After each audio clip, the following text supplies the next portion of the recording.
bienvenue dans cette deuxième partie du tutoriel dédié au logiciel de suivi oculaire GazePoint 3 HD. Dans cette partie, vous aurez l'occasion de découvrir plusieurs vidéos traitant du logiciel afin de le prendre en main au moment de la phase préparatoire de votre expérimentation, lors de la phase de récolte des données, mais également lors de la phase d'exportation de celle-ci.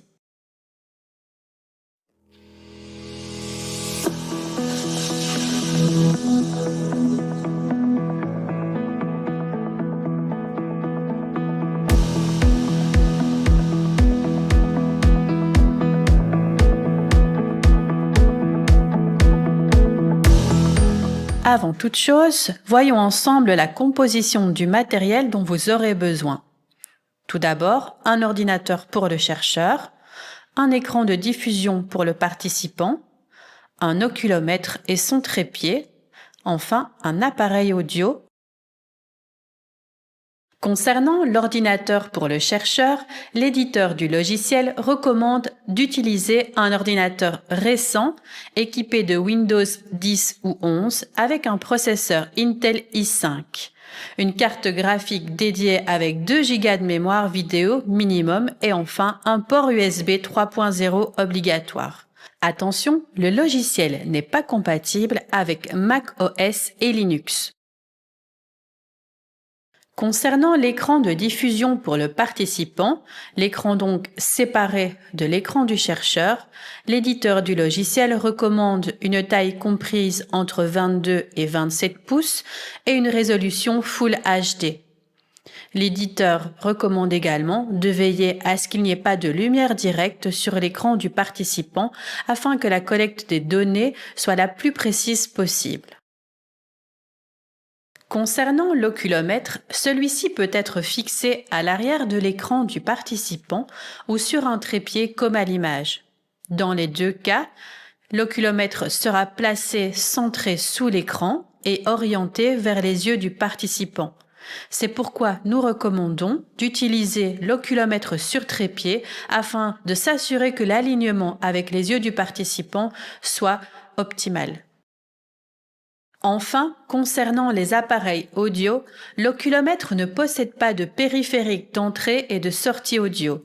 Pour la fonction Think Aloud Protocol, il sera donc nécessaire de brancher un micro et un casque sur l'ordinateur. Il est possible de brancher des haut-parleurs. Toutefois, nous vous déconseillons ce système afin d'assurer une intelligibilité de l'enregistrement audio. Le logiciel GazePoint est téléchargeable sur le site officiel de l'éditeur. Après son achat, vous recevrez une clé d'activation à insérer dans le logiciel dans le coin inférieur droit près de la timeline. Cette clé est à conserver dans un endroit sûr car elle sera nécessaire pour mettre à jour le logiciel.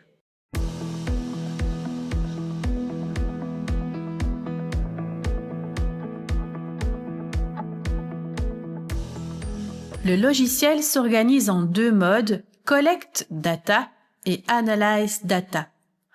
Le mode Collect permet de préparer et d'enregistrer, tandis que le mode Analyze permet d'interpréter et d'extraire les données.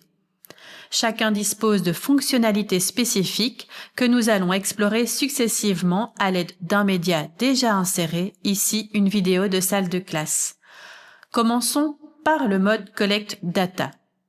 Dans ce mode, dédié à la préparation, la calibration et l'enregistrement du regard du participant, l'interface comporte 4 grandes zones. La barre d'outils supérieure, le panneau latéral gauche, la fenêtre centrale où s'affiche le stimulus, ici la vidéo de la salle de classe, et enfin la barre temporelle inférieure ou timeline. Parcourons chacun des éléments et commençons par la barre d'outils supérieure. Dans la barre d'outils supérieure, le premier élément clé est Calibrate. Le bouton Calibrate permet de lancer la calibration du participant. C'est une étape indispensable car le système vérifie que les yeux du participant sont bien détectés. Pour ce faire, il faudra ouvrir un autre logiciel Gaze Control et cette étape fera l'objet d'une séquence spécifique. Le bouton Start Record permet de commencer l'enregistrement. À partir de là, GazePoint capture en temps réel, fixation, saccade, interaction éventuelle avec l'écran. Select Screen permet de choisir l'écran sur lequel le stimulus sera présenté. Si plusieurs écrans sont connectés, c'est intéressant, particulièrement lorsqu'il y a la fonctionnalité en double écran. Un écran pour le participant et un écran pour le chercheur. Next Media est utilisé lorsque plusieurs médias sont projetés. Next Media permet de passer à l'élément suivant sans relancer une nouvelle session. Il est toutefois possible que les médias s'enchaînent dans un ordre aléatoire et cette option est à déterminer au moment du chargement des médias. Nous avons également une séquence vidéo dédiée à l'implémentation d'un média, juste à venir dans ce tutoriel. Le bouton Visualization permet d'afficher en direct les points du regard pendant l'enregistrement. Cela sert donc principalement aux chercheurs pour vérifier que le signal est stable. Dans le mode Collect Data, on ne visualise pas encore ce qui est à l'écran, c'est-à-dire les Fixation Map, Heat Map, Opacity Map ou B-Swarm. Nous le verrons plus tard dans le mode Analyze Data. Cet outil n'est donc pas actif tant que le mode Analyze Data n'est pas activé. Si l'on souhaite combiner la capture du regard avec un protocole verbal simultané, la fonction Think Aloud Protocol peut être activée. Passons maintenant au panneau latéral gauche, qui est composé de 3 parties, Media List, Recording List et AOI List. La liste des médias contient les vidéos ou images qui seront présentées pendant l'enregistrement. Ici, nous avons une vidéo, il est donc inscrit le nom de cette vidéo, classe long, mais aussi le temps, 8 secondes, et le style, vidéo. Si c'était une image, c'est ici qu'apparaîtrait le mot image plutôt que vidéo. Dans la partie Recording List se retrouve la liste des enregistrements. Dès que l'enregistrement a commencé, nous allons y trouver le nom des participants, la durée et certains paramètres associés aux participants que le chercheur peut implémenter, l'âge et le genre. La troisième partie, AOI List, Area of Interest, est donc dédiée aux zones d'intérêt. Les zones d'intérêt n'apparaissent qu'en mode Analyze. Pendant la collecte, cette liste restera donc vide ou en tout cas inactive. Au centre de l'écran se trouve la fenêtre de visualisation.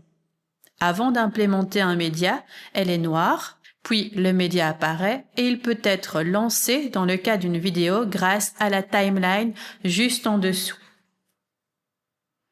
Cette timeline est particulièrement utile au moment de l'analyse des données, comme nous le verrons juste à la suite de ces propos.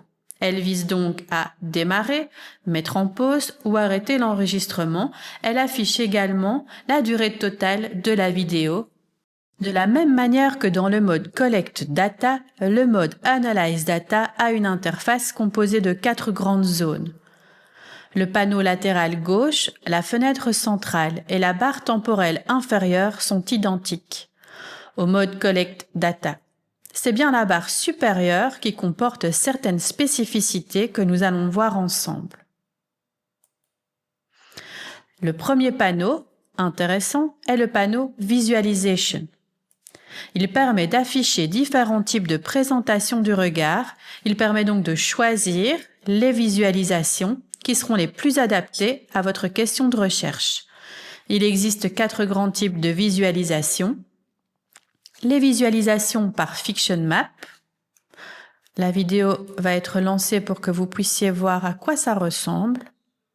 Les Fixation Maps sont donc composées de fixations, c'est-à-dire 2 points où l'œil est arrêté. Ils sont visibles sous forme de cercle et sont numérotés dans l'ordre Ici, par exemple, nous avons la deuxième fixation, la troisième, la quatrième, cinquième, sixième, septième et huitième.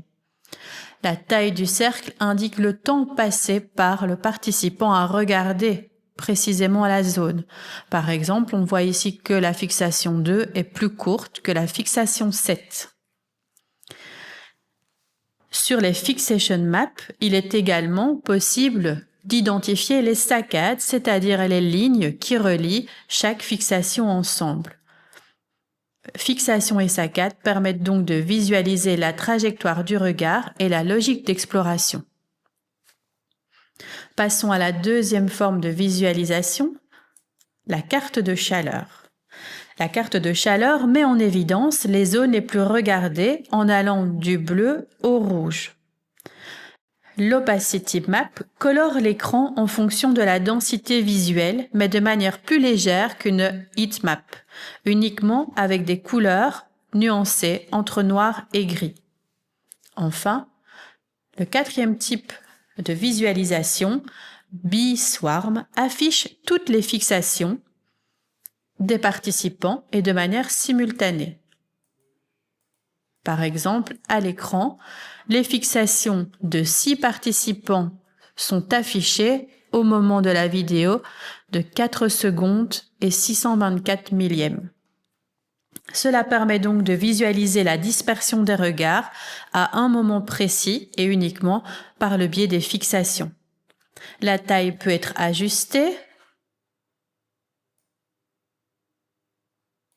tout comme la transparence de ce qui était à l'écran, et ce pour chaque type de visualisation. Il est également possible de sélectionner la durée des fixations que l'on souhaite conserver. Ici, par exemple, je décide de conserver les fixations qui ont une durée allant jusqu'à 1 seconde.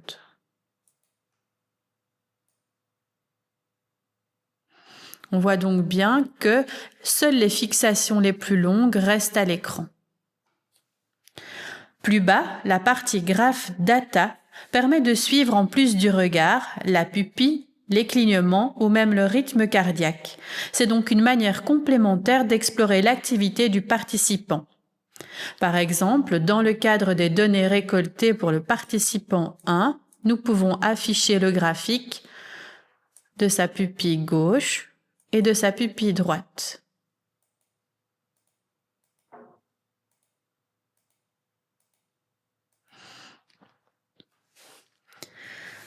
Cette mesure peut refléter la charge cognitive, l'effort mental ou certaines réactions émotionnelles, mais il est également possible d'afficher l'évolution de la fréquence cardiaque du participant,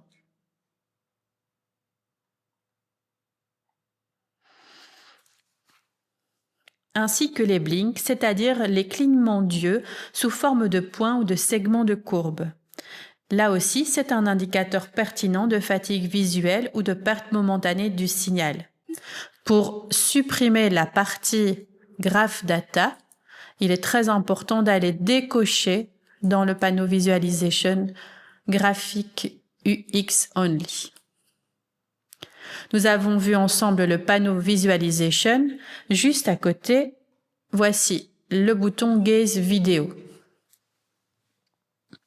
Le bouton Gaze Video vous permet d'afficher la fenêtre du participant en temps réel pendant qu'il regarde le média. Autrement dit, il est lié au logiciel Gaze Control et vous permet d'assurer que le participant est toujours bien placé et que ses 2 yeux sont bien alignés avec l'oculomètre. Le bouton Twinkle Out Protocol, bien qu'il s'active à l'écran, ne peut pas être utilisé en mode Analyze Data. Show Cursor non plus. Par contre, le bouton AOI est intéressant puisqu'il va vous permettre de définir la taille et la transparence des zones d'intérêt. Nous allons voir ensemble maintenant dans le panneau latéral gauche comment définir ces zones d'intérêt. En effet, dans le panneau latéral gauche, Media List reste identique au mode Collect Data et puis le Recording List est également identique à la nuance près que viennent s'ajouter des données si vous lancez le média devant vous en fonction des visualisations que vous avez choisies. Par contre, dans la zone AOI List se retrouvent toutes les zones d'intérêt que vous avez posées. Voici par exemple pour cette vidéo différentes zones d'intérêt allant de la zone décor meuble gauche, meuble droit, institutrice, élève qui parle, élève qui a besoin d'aide, l'élève distrait ou l'élève observateur. C'est ici qu'intervient le bouton AOI puisqu'on va pouvoir régler grâce à lui la taille, les intitulés de chaque zone d'intérêt, mais également la transparence des zones pour qu'elles soient des plus visibles aux moins visibles.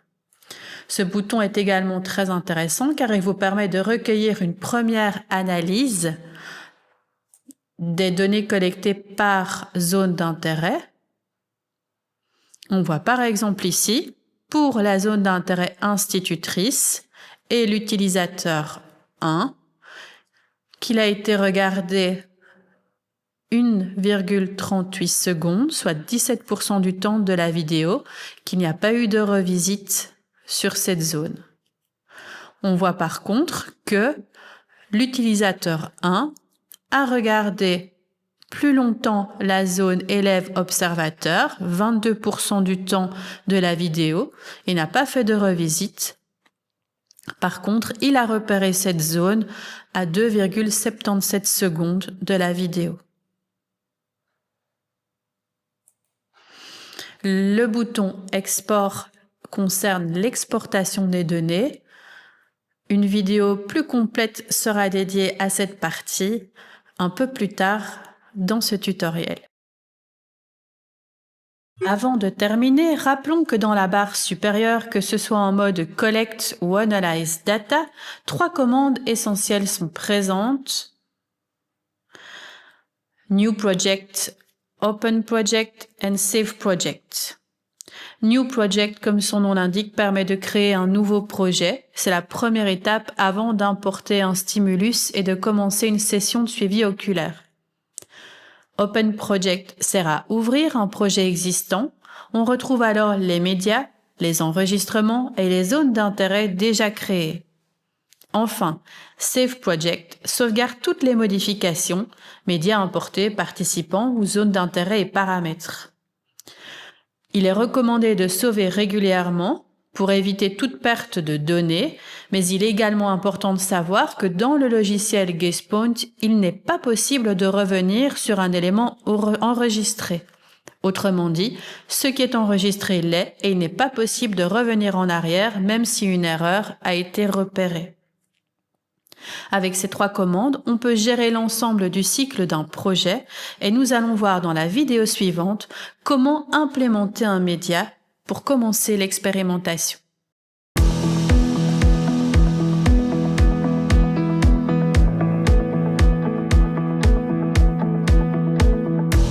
Bienvenue dans cette 3e vidéo. Nous allons voir ensemble comment intégrer un fichier multimédia et nous allons commencer en ouvrant l'application GazePoint Analysis. Vient d'apparaître à l'écran 3 possibilités: ouvrir un nouveau projet, un projet existant ou le dernier projet. Pour ce tutoriel, nous allons faire un nouveau projet. À partir de ce moment, il est vraiment important, voire essentiel de créer un nouveau dossier dans lequel vous allez créer votre projet de recherche sur le logiciel. Pour cette vidéo, nous allons l'appeler test tutoriel.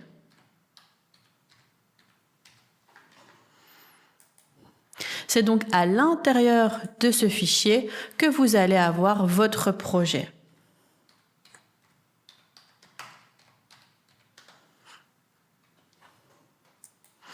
À partir de ce moment, le logiciel vous permet d'intégrer différents types de médias. Une capture d'écran que vous pouvez insérer en parcourant les documents de votre ordinateur, également du texte, une image, une vidéo, une page web ou d'autres éléments. Prenons le cas d'une vidéo. Nous allons donc parcourir l'ordinateur pour aller rechercher une vidéo qui est au format AVI. C'est très important. C'est le format qui est supporté par le logiciel. Prenons par exemple le clip classe long. Vient ensuite la possibilité de le nommer.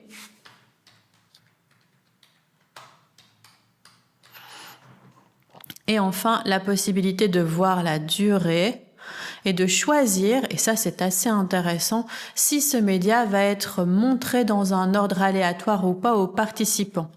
Cette possibilité est à cocher au moment du choix de l'insertion.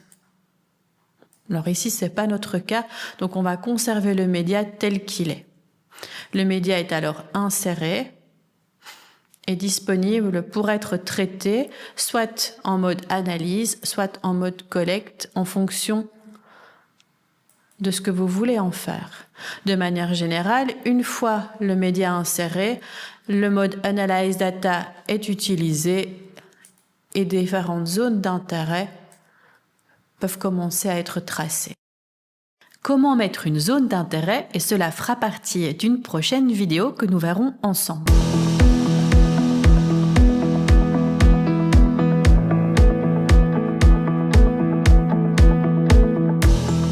Dans cette vidéo, nous allons nous intéresser aux zones d'intérêt. Nous allons voir ensemble comment définir des zones de travail dans lesquelles vont s'agglomérer des informations par le biais d'indicateurs oculométriques, c'est-à-dire des valeurs.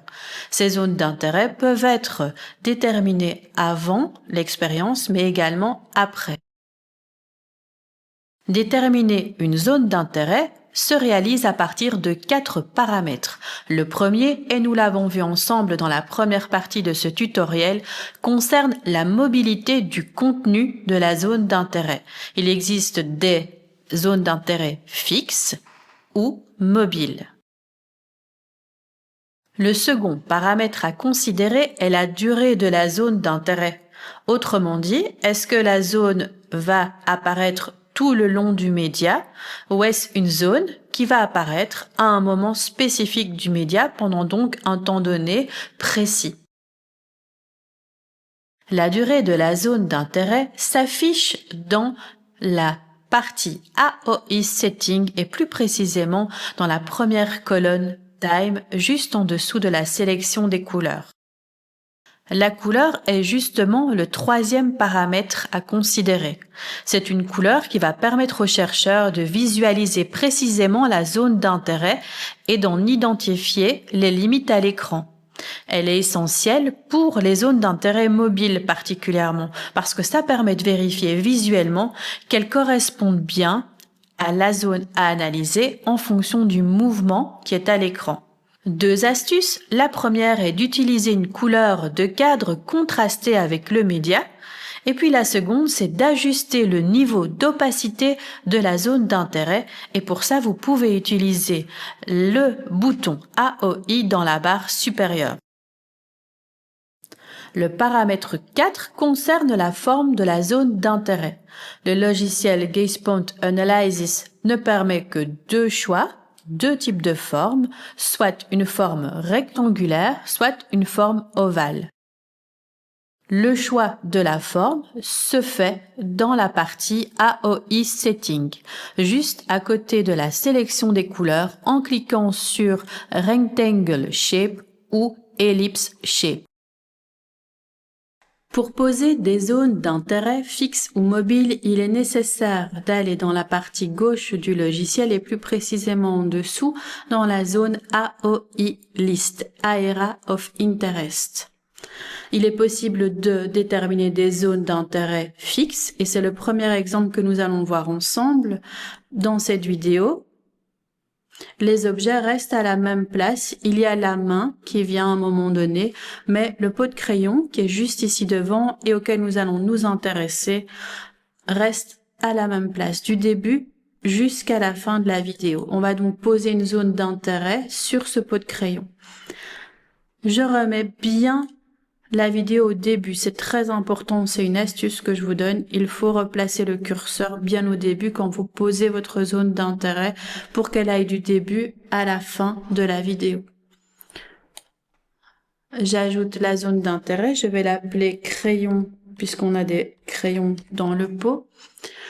Choisir une couleur qui permet à la zone de bien ressortir. On va prendre du jaune. La couleur pourra s'ajuster par la suite, tout comme la forme de la zone d'intérêt. Ici, je vais partir sur une zone d'intérêt rectangle que je trace sur l'image en la tirant. Je peux tout à fait changer et prendre une forme ovale, vous le voyez par la suite, mais alors on n'a pas complètement le pot de crayon, donc je vais rester avec cette forme rectangle. Pour ajuster la taille, le volume,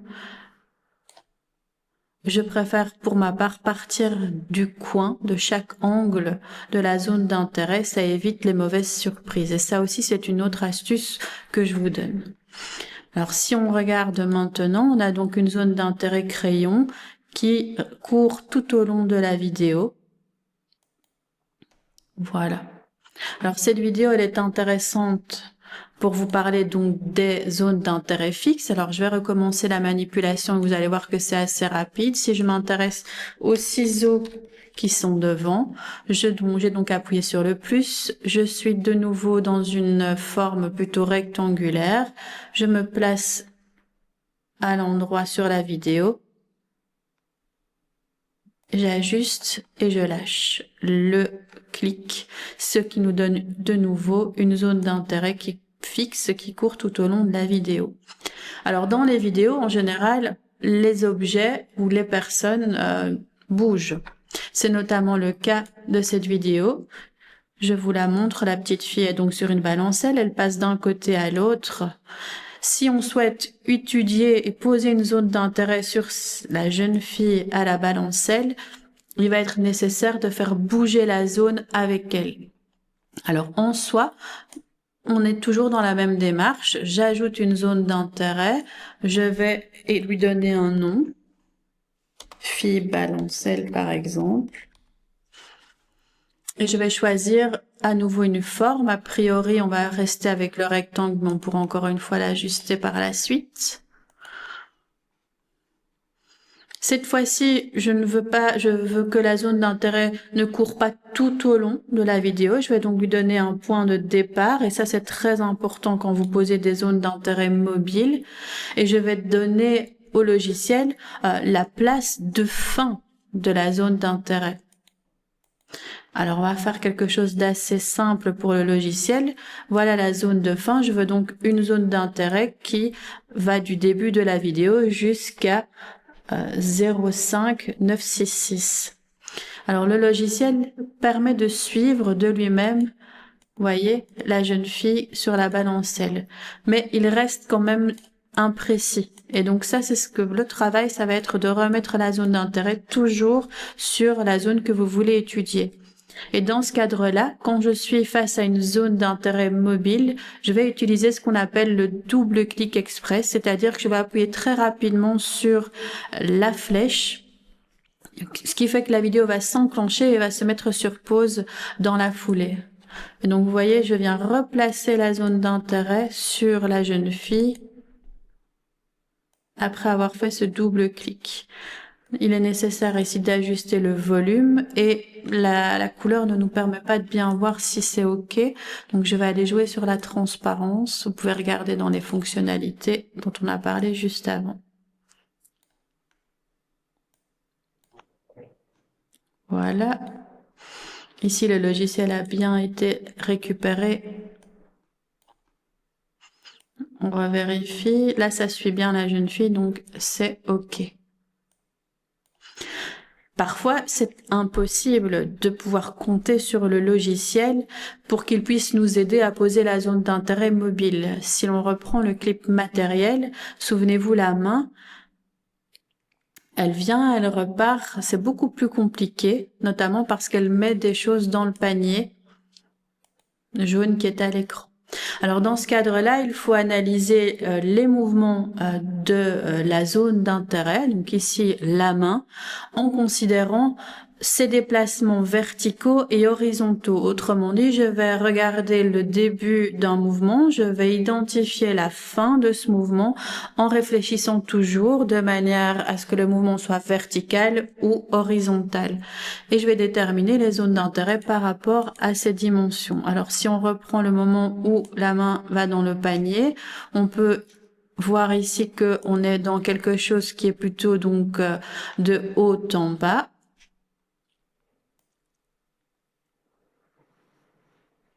On remet au début. On va rajouter une zone d'intérêt toujours de la même manière. Main. Plutôt rester dans le rectangle et puis on verra plutôt, ou plutôt une forme ovale. Voilà. J'ai déterminé le début du mouvement que je souhaite étudier. Je vais maintenant attendre la fin du mouvement. Vous voyez que c'est très rapide, donc c'est un vrai défi. Voilà, le mouvement, la main est au fond. On va aller rechercher la main dans le fond du panier, ajuster la main.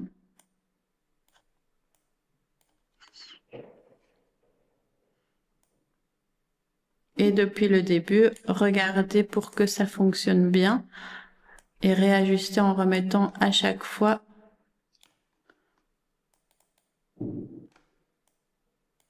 la zone d'intérêt.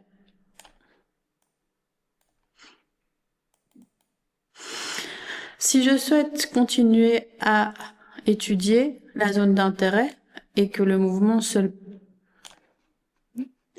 Un autre cas intéressant concerne les zones d'intérêt mobiles avec un changement de volume important au fur et à mesure de la vidéo.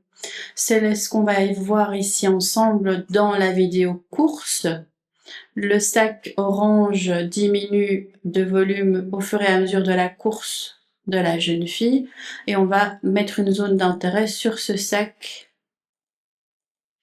Donc je me remets bien au début, je veux une zone d'intérêt donc qui va du début à la fin de la vidéo. Je viens ajouter toujours de la même manière le sac orange. Je choisis une forme ovale parce que le sac a une forme ovale. Et j'ajuste à partir des angles de la zone d'intérêt. C'est également possible d'ajuster à ce niveau-ci pour plus de précision. Voilà.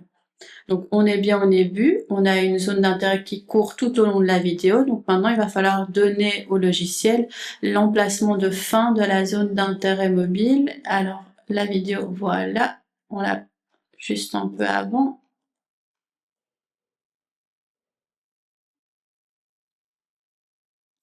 Voilà. Donc je viens déplacer la zone d'intérêt en lui donnant une position de fin et en réajustant le volume de manière à ce que le sac soit bien compris dans la zone.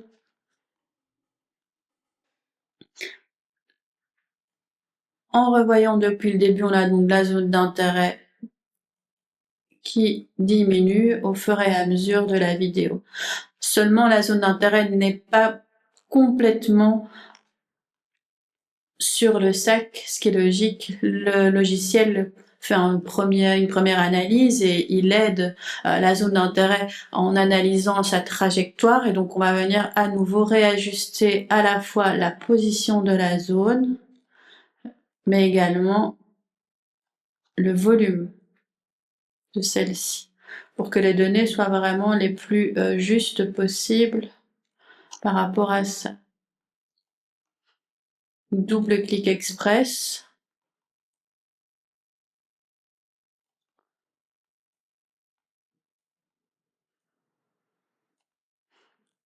Et ajustement du volume. Double clic express à chaque fois. Et voilà. Donc c'est chaque fois la même chose, il faut bouger, déplacer plutôt la zone d'intérêt jusqu'à ce qu'elle soit parfaitement ajuster à l'objet que vous voulez étudier du début à la fin de l'image, de la vidéo. Si on reprend la vidéo depuis le début, on a donc une zone d'intérêt. Ici, on pourra encore l'ajuster un peu, qui avance au fur et à mesure de la vidéo. Alors, il reste des imperfections, et donc ça, c'est évidemment un travail minutieux. Par exemple, ici, aller replacer à chaque fois la zone d'intérêt correctement. Alors, vous avez vu, moi, je travaille directement à partir du bouton Play. Il est aussi possible de travailler à partir des keyframes Start, Middle, End. Pour ma part, je trouve que ça fait de manière identique le travail et c'est beaucoup plus simple, ça évite d'avoir des clics supplémentaires. Donc vous aurez le même résultat en passant par ce système de keyframe que par le système du double clic express, sauf que le double clic express fonctionne, c'est plus rapide et plus facile.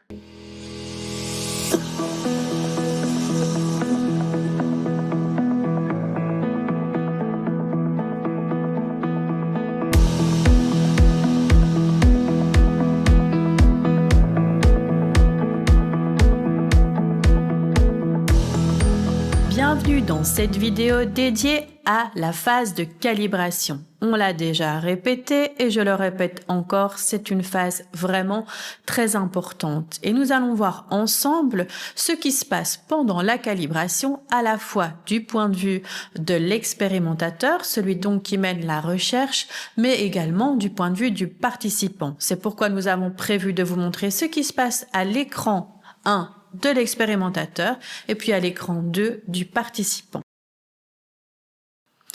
Pour démarrer la calibration, ouvrez l'application Gaze Point Control ainsi que l'application Gaze Point Analysis.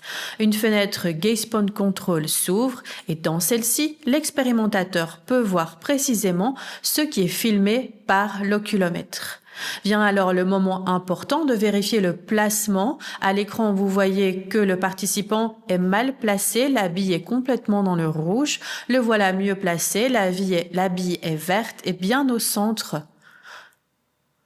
Il possède des lunettes, nous vous conseillons dans ce cas-là de lui demander de les enlever s'il peut effectuer la tâche sans celle-ci. Du point de vue du participant, deux exercices de calibration vont apparaître. Il y a tout d'abord différentes billes qui vont s'afficher sur un écran et le participant va suivre ces billes. Vient ensuite un exercice de calibration de sniping. Ce que j'appelle sniping, ce sont donc des cercles avec au centre une croix et le participant est invité à regarder la croix en étant le plus proche de celle-ci. En dessous, left eye et right eye, on voit qu'il est écrit Success Calibrating 5 of 5. Ça veut dire que c'est OK pour l'œil gauche et OK pour l'œil droit. La calibration a donc bien fonctionné.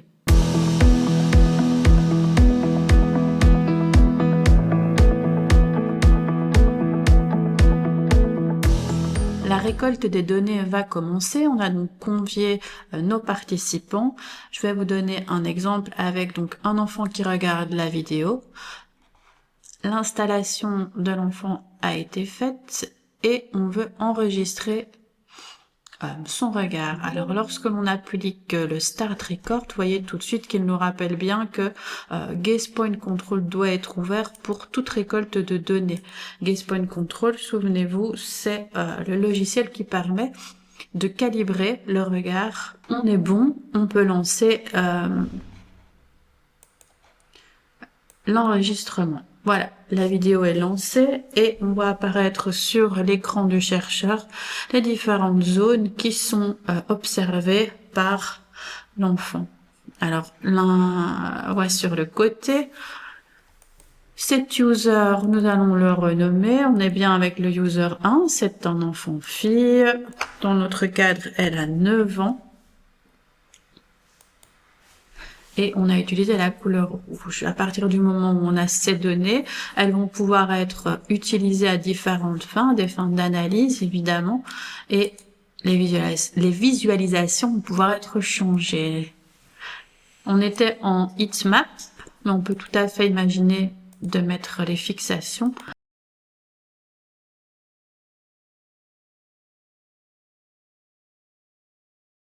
Donc voilà ce que l'on a du côté du chercheur et les différentes visualisations qui sont possibles avec les données. Moi, je conseille vraiment quand vous prenez des...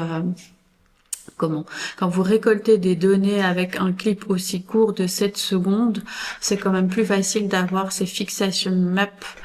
Peut-être aussi les B-swarm. Alors là, il faut mieux si vous avez plusieurs participants et que vous voulez voir un petit peu comment ça réagit. Mais de manière générale, moi, j'utilise toujours les fixation maps.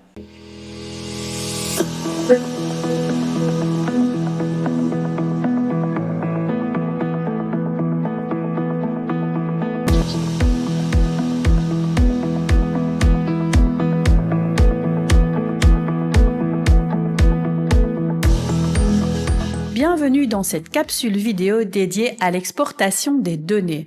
Avant de parler de manière pratico-pratique comment exporter des données, il est important de présenter les 3 dossiers générés par le logiciel, car après chaque enregistrement, GazePoint crée automatiquement 3 dossiers qui regroupent l'ensemble des données produites pendant la session. Ces dossiers s'appellent Result, SRC et User. Chacun remplit une fonction spécifique. Par exemple, le dossier Result contient les données oculométriques brutes recueillies pendant la session. C'est ici que nous allons retrouver les données exportées dont nous parlerons à la suite de cette vidéo. Le dossier SRC rassemble les éléments techniques nécessaires au projet. On y retrouve les stimuli utilisés, les vidéos, les images, et vous voyez ici les différentes vidéos qui ont été utilisées tout au long du tutoriel.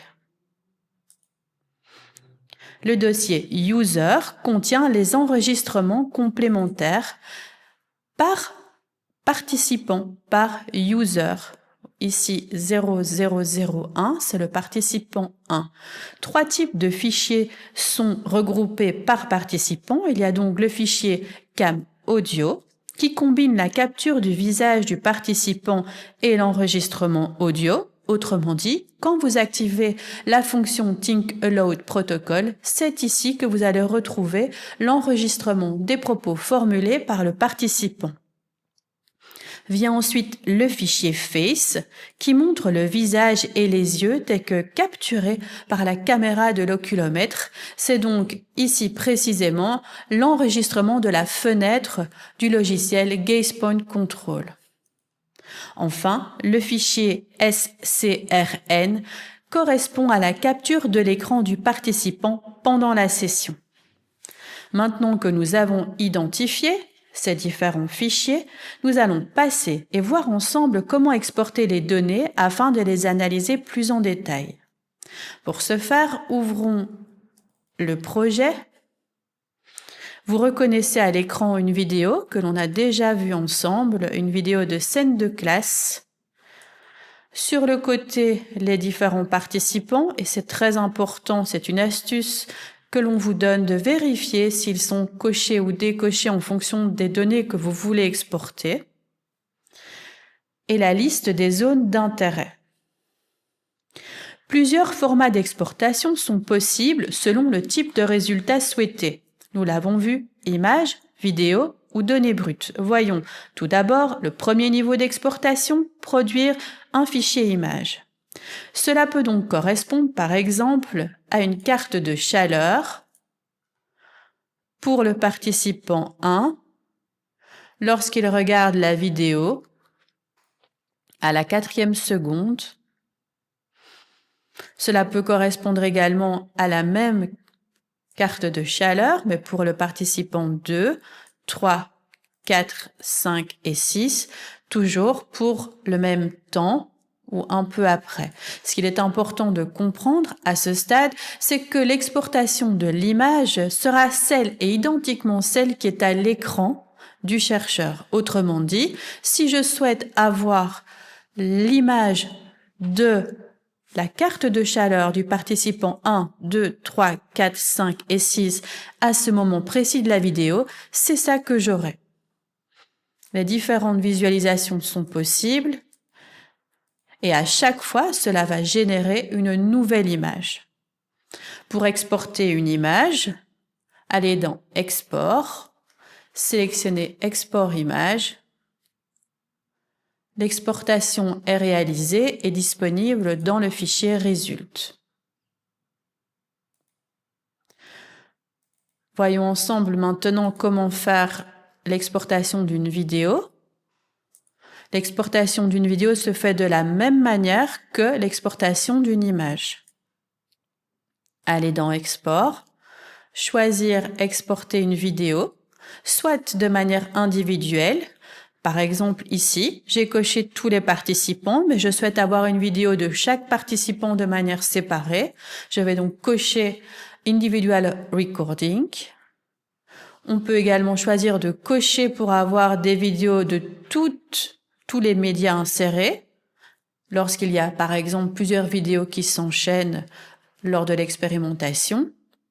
Et on peut également avoir uniquement le média audio. Alors, dans notre cas, on va faire des enregistrements individuels, exportation de vidéo, et vous voyez bien qu'il y a à chaque fois les 6 participants qui sont indiqués parce qu'on va avoir 6 vidéos différentes avec la visualisation par fixation et saccade.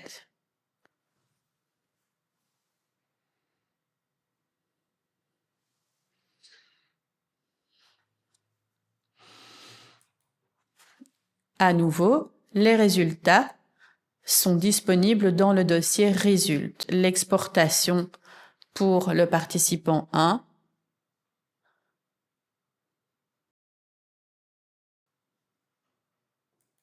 et c'est exactement la même chose pour les différents participants, pour les 6 participants. Enfin, GazePoint te permet d'exporter toutes les données brutes enregistrées pendant la session. Ouvrons notre projet et voyons ensemble comment le réaliser. Alors, les données qui s'exportent au format CSV incluent notamment les fixations, les saccades, les timelapses, la validité du signal. L'ensemble des possibilités se retrouve ici, Select CSV Data. Ces données sont essentielles pour toute analyse approfondie, statistique, quantitative, notamment réalisée avec des logiciels comme Excel, R ou Python. GazePoint génère une grande quantité de données à chaque enregistrement et toutes ne sont pas nécessaires. Elles peuvent bien sûr être exportées en fonction de vos besoins, par exemple pour avoir un point très précis en fonction de coordonnées X et de coordonnées Y, mais encore une fois, toutes ces données ne sont pas nécessaires pour réaliser les analyses. C'est là que les zones d'intérêt jouent à nouveau un rôle essentiel. En effet, vous avez vu sur chaque zone d'intérêt, sur les objets, les personnes, GazePoint regroupe automatiquement des données brutes qui se situent à l'intérieur de chaque zone. Il en extrait des indicateurs pré-traités. Concrètement, le logiciel va calculer pour chaque zone d'intérêt, le temps total de fixation, le nombre de fixations, la première fixation, le nombre de revisites et d'autres indices utiles. Ces indicateurs offrent une première lecture simple et immédiate du comportement visuel sans avoir à parcourir l'ensemble des données brutes. Autrement dit, la zone d'intérêt agit comme un filtre, elle transforme des milliers de points et de mesures à l'intérieur au travers de données pré-traitées, mesures synthétiques et directement plus facilement interprétables. Faisons malgré tout le travail d'exporter certaines données brutes, comme par exemple le numéro d'un média, le nom d'un média, mais également des éléments liés aux fixations. Dans ce cas-là, il suffit de cocher ce qui est nécessaire, d'appuyer sur OK et de faire Export CSV Data. À nouveau, les résultats vont se retrouver dans le dossier Result, dans un résumé qu'on retrouve ici et qui est le fichier le plus facile à utiliser, soit de manière plus précise, avec un détail par milliseconde de ce qui a été regardé et à quel moment.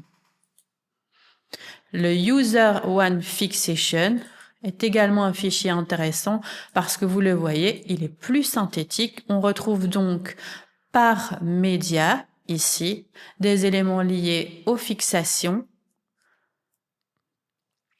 à un certain moment donné et non plus milliseconde par milliseconde. Nous avons donc la possibilité via le logiciel GazePoint d'exporter des images, des vidéos, des données brutes, mais également des données qui sont pré-traitées par zone d'intérêt.